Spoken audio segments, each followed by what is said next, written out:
C'est parti. Bonjour YouTube. Alors, c'est une vidéo un peu spéciale parce que mon ordinateur ne fonctionne plus, il a été en réparation, du coup je peux plus faire de montage vidéo.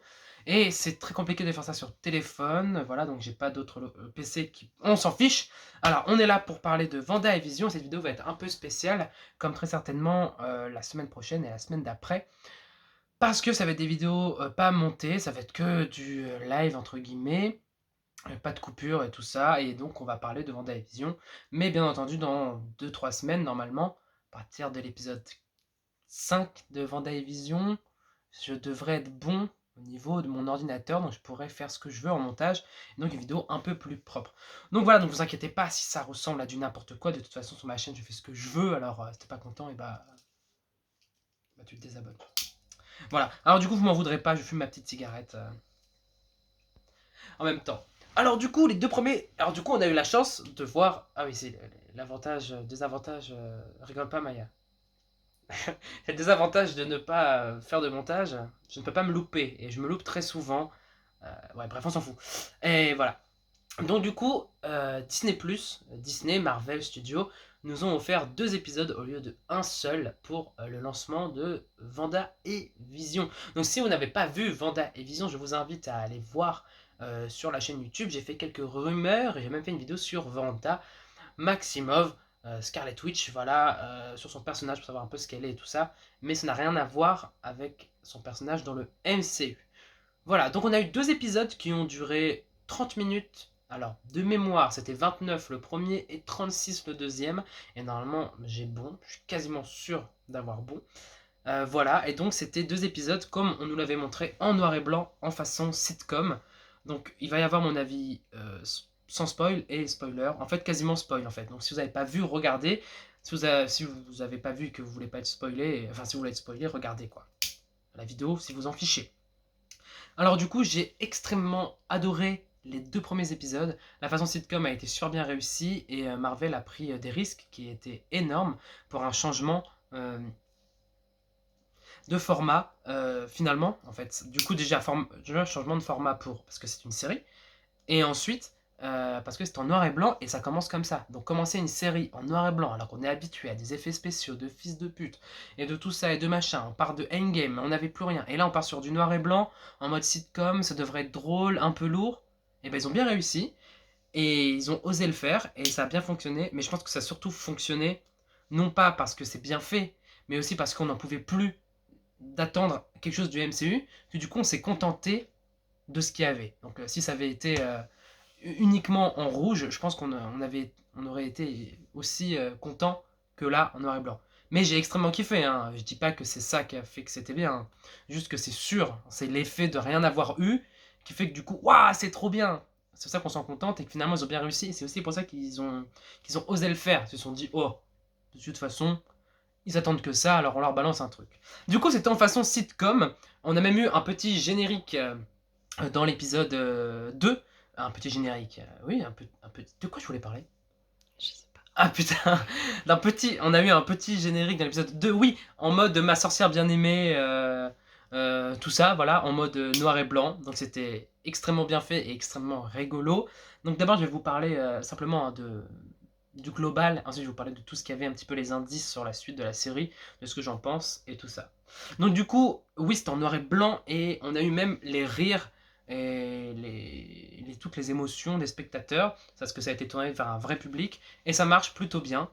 J'ai été assez pas choqué, mais j'ai été un peu interpellé, ce sera le mot, interpellé de la façon de comment Paul Bettany, donc celui qui joue Vision, a joué. C'était impressionnant parce qu'au départ il lui donnait aucun côté humain dans les 4 films dans lesquels il apparaît, et là ils lui ont donné un côté humain très drôle en plus, et même Vanda, hein, elle est très très drôle.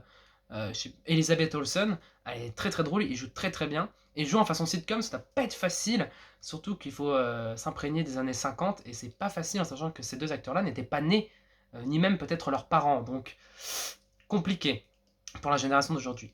Mais ce qui m'a extrêmement étonné, c'est que sur Twitter, la plupart des gens de ma génération, donc des jeunes d'une vingtaine d'années, ont adoré le sitcom.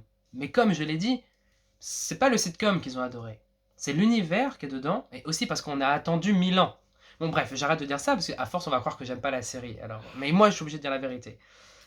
Bref, et je pense que vous devriez mettre même un pouce bleu pour la caméraman qui tient un téléphone pendant très certainement 1h30, parce que je vais parler pendant 12 ans.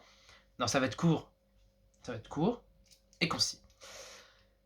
Du coup, voilà, j'ai parlé de ça, c'était vraiment cool. Les personnages qui ont été introduits, le personnage d'Arcy et le personnage de Géraldine, qui sera donc Monica Rambeau, hein, on va pas se le cacher, c'est Monica Rambeau, ont été très bien introduits, c'était vraiment cool. Voilà. Après, le mystère reste complet et c'est bien qu'ils en aient pas trop balancé sur les 2 premiers épisodes. Donc, on a bien compris que Vanda et Vision se rendent compte eux-mêmes que c'est bizarre ce qui se passe quand ils sont au dîner avec Mrs. Hart et Mr. Hart. Ils se demandent pourquoi, enfin, quand ils se sont mariés, où ils habitaient avant, d'où ils venaient. Et on voyait bien qu'ils buggaient. Donc, on savait qu'il y avait un truc qui claque, mais là, maintenant, on est sûr qu'il y a un truc qui va pas. Voilà. Après l'utilisation des pouvoirs, j'ai trouvé ça hyper cool qu'ils le mettent, mais en mode subtil. Et donc j'ai kiffé, voilà, il n'y a rien d'autre à ajouter. Ensuite, ce qui est des indices de ce qui va y avoir après, évidemment, on a vu le fameux apiculteur sortir d'une bouche d'égout avec le gros logo du Sword derrière. Donc bien évidemment, on est sûr que c'est le Sword qui gère tout ça. Comment est-ce que c'est eux qui le gèrent? Est-ce que c'est eux qui aident Vanda et Vision à sortir de tout ça? Peut-être. Ou est-ce que c'est eux qui ont enfermé Vanda à l'intérieur et qu'elle s'est créée elle-même une imagination? Voilà. Qu'est-ce que je pourrais dire d'autre? Oui, j'ai beaucoup aimé les 2 petites pubs qu'il y avait dans chaque épisode. Donc il y avait une pub dans chaque épisode. La première c'était sur le toaster Stark Industries, donc petit flashback. Yes, petit flashback, ça veut rien dire ce que tu dis. Petit recap par rapport au fait que les parents de Vanda et Pietro sont morts sous une bombe de Stark Industries. Donc la petite ref à Vanda. En plus de ça, il y a eu plein de refs à la Sokovie, au fait qu'elle soit européenne et tout ça, donc on n'oublie pas. Donc en fait, le personnage est toujours là, donc ils savent toujours qui ils sont par rapport à leurs origines, mais ils n'ont pas oublié non plus ce qu'ils étaient. À part Vanda, je pense qu'elle a oublié qu'elle avait un frère et qu'il est mort très subitement et malheureusement dans Age of Ultron, désolé pour le spoil.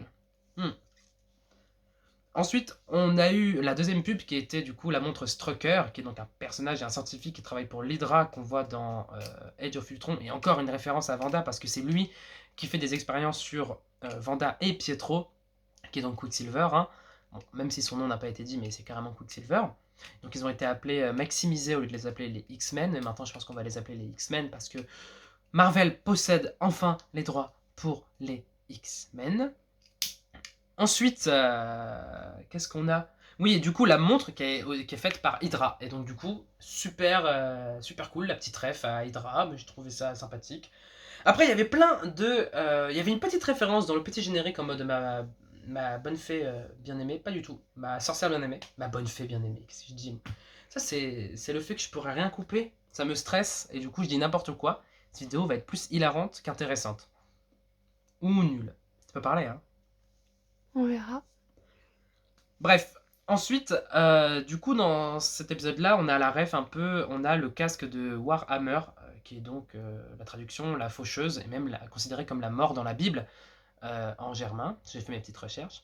Mais dans les comics, il s'appelle la faucheuse. Et donc, en gros, c'est un personnage qui, lui, en gros, son frère, qui s'appelle Wonder Man, et pas Wonder Woman, hein, Wonder Man, qui est tué, du coup, il a le seum. Parce qu'en fait, il est mort pour sauver les Avengers. Donc, il a eu le seum, son frère, Warhammer, là.